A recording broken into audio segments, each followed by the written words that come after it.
à la première dame du Cameroun, Madame Chantal Biya. Elles sont venues de divers horizons. Elles se sont rassemblées au boulevard du 20 mai à Yaoundé, ce 8 mars 2026. Dans les cœurs et les esprits, une seule motivation, célébrer la 41e édition de la Journée internationale des droits des femmes.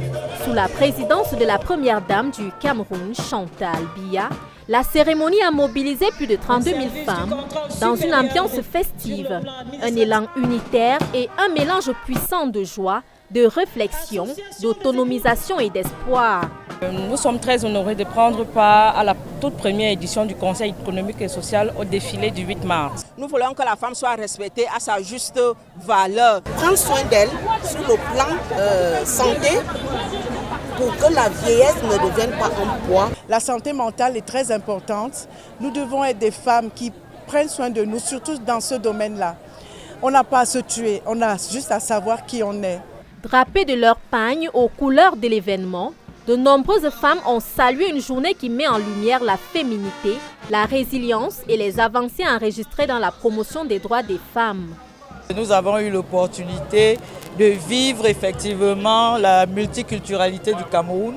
Nous pensons que les femmes ont bien célébré, mais il faudra après que nous engagions les actions concrètes pour transformer la vie des femmes, changer les normes sociales. 19 féminicides en quelques mois, c'est énorme. Interpellons les hommes qu'ils fassent attention à nous les femmes. Nous sommes des personnes très sensibles. Au terme de cette journée pas comme les autres, les femmes sont reparties avec des engagements renouvelés. Je voudrais encourager les femmes à oser, parce qu'il y a toujours une victoire cachée quelque part. Étant Miss déjà, ça va m'apporter d'autres ouvertures, ça va m'amener un état d'esprit vraiment ouvert et ça va m'aider à entreprendre beaucoup dans ma carrière professionnelle, dans mes ambitions. Vraiment merci à Maman Chantal Biya. Sans oublier que nous les femmes, nous aspirons au 50-50. À diplôme égaux, salaire égaux, nomination égale. Nous pensons que nous pouvons encore aller plus loin et nous demandons au pouvoir public, nous demandons à notre hiérarchie de regarder la condition des femmes et d'améliorer ces conditions tous les jours un peu plus. La première dame, c'est notre symbole, le symbole d'une femme, une femme accomplie. Et évidemment, tous nos regards sont tournés vers elle aussi parce que nous savons qu'elle peut murmurer à l'oreille de son mari. J'ai vu les femmes de chez moi dans le nord-ouest qui ont pleuré pendant qu'elles marchaient parce qu'elles veulent la paix. Elle veut vraiment la paix et moi-même aussi, je suis pour la paix. Malgré les difficultés qu'on rencontre dans les foyers, vous-même vous connaissez ce qui se passe.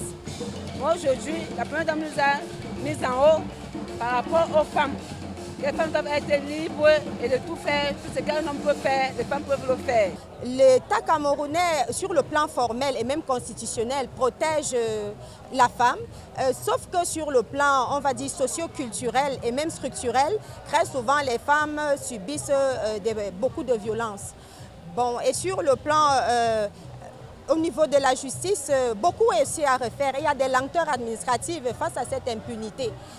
À l'écoute de ces différentes voix, il apparaît multiforme l'impact de la Journée internationale des femmes et des filles au Cameroun.